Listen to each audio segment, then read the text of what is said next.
Welcome back to my Colonizing Kerbin series. This is Joseph, and you're watching episode 9 of me unlocking the tech tree. Lots of drama in this episode, so let's get into it fast. We are back at the Moho mission. We are about to make our inclination adjustment, and without this burn, we're going to completely miss Moho, but it's very costly, over 3,000 meters per second of delta V, and this is part of the challenge of going to Moho. It takes a lot of delta V to lower our orbit, and it takes a lot of delta V to adjust the inclination depending on when we have our encounter with Moho. And a lot of transfer windows happen with Moho, so you have a lot of opportunities to go there, but it is very costly. All right, now we're gonna skip over to us starting our Eeloo mission. So we actually are now having 3 missions happening simultaneously. The Moho mission, a mission to Duna, and now we have a mission going to Eeloo. And this is new Kerbins are flying this mission. We have Megeny, Sally, and Sergel. Now, real quick, I wanted to go back to talking about saving this main booster you're gonna see in a second, and I wanted to explain how I go about saving these main boosters. So first off, main boosters in Kerbal have to be way more powerful than necessary because you can't have 2 flights happening at the same time. So when it goes, I have to get it completely into orbit, or I have to have plenty of time for it to survive before it crashes. And then once I circularize the main craft in orbit, then I go back to the booster and save it and recover it. But I have to get it high enough in orbit to do it, and that usually means that it has to be really over-engineered. Now, the first time I recovered a main booster was an episode or 2 ago, so if you want more details on what I do in the process for recovering it, watch one of those episodes. So it's going to actually take us 4 years and 370 days to get to that next alignment adjustment for Eeloo. So that'll happen next episode when we wrap up the Eeloo mission and wrap up the Duna mission. Now, once again, we have a very costly burn. Now, this craft has a ton of delta V in it because I have pretty much 5 fuel tanks of liquid fuel for this nuclear engine. And nuclear engines are very efficient. They're the second most efficient engine in the game. However, they have really low thrust to weight ratio. So it took a very long time, real time I might add, to do these. And I'm not running any mods to like greater time warp to make that happen a lot quicker. So I'm actually gonna jump ahead. You can watch the footage to see what I do to get down to Moho. I'm actually going to go to 2 biomes. The first one here is the minor craters, if I remember right, and then I go to the Moho Midlands. But after that, things get a bit dicey, and you're gonna see that in a second when we get up into orbit. So this is Bob, our scientist. I did not bring any of the deployable science along because we are too far away for that deployable science right now to be transferred back to Kerbin.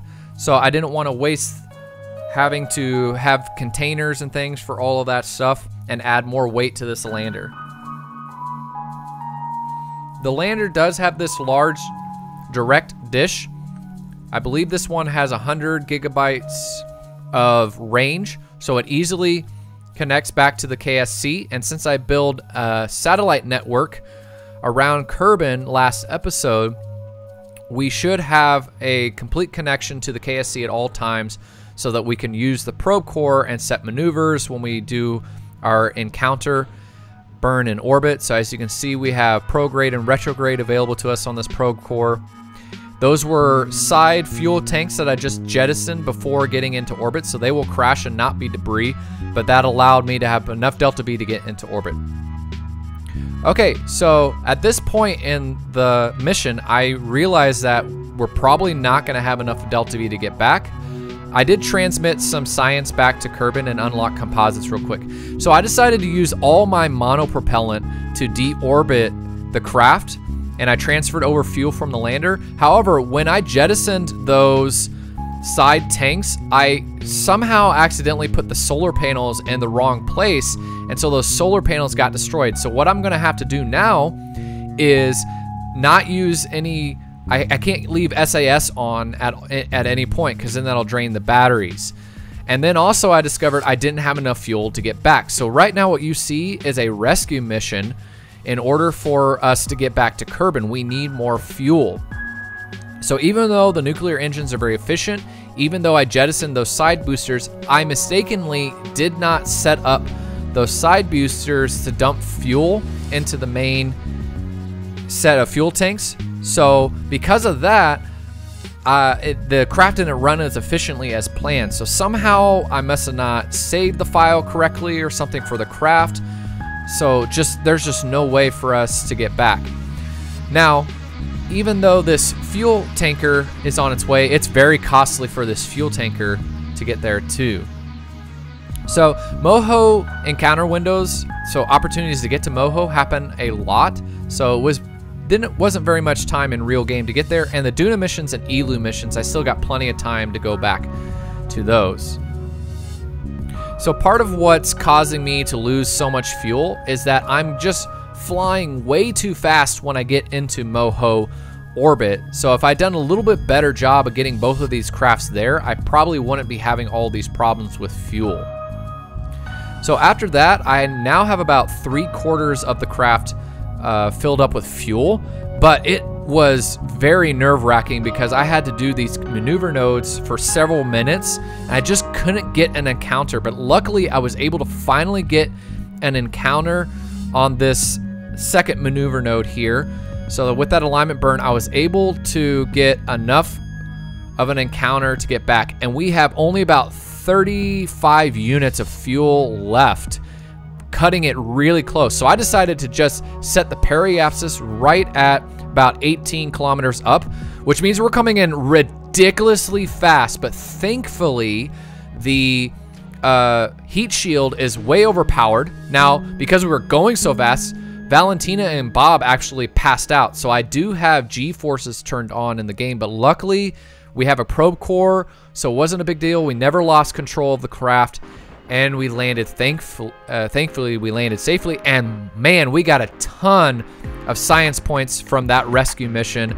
So over 4,900 science points, and we're now going to unlock many things. Experimental electrics, composites were unlocked earlier, high altitude flight, heavy aerodynamics, heavy landing, advanced motors, hypersonic flight, aerospace tech, experimental aerodynamics, and metamaterials.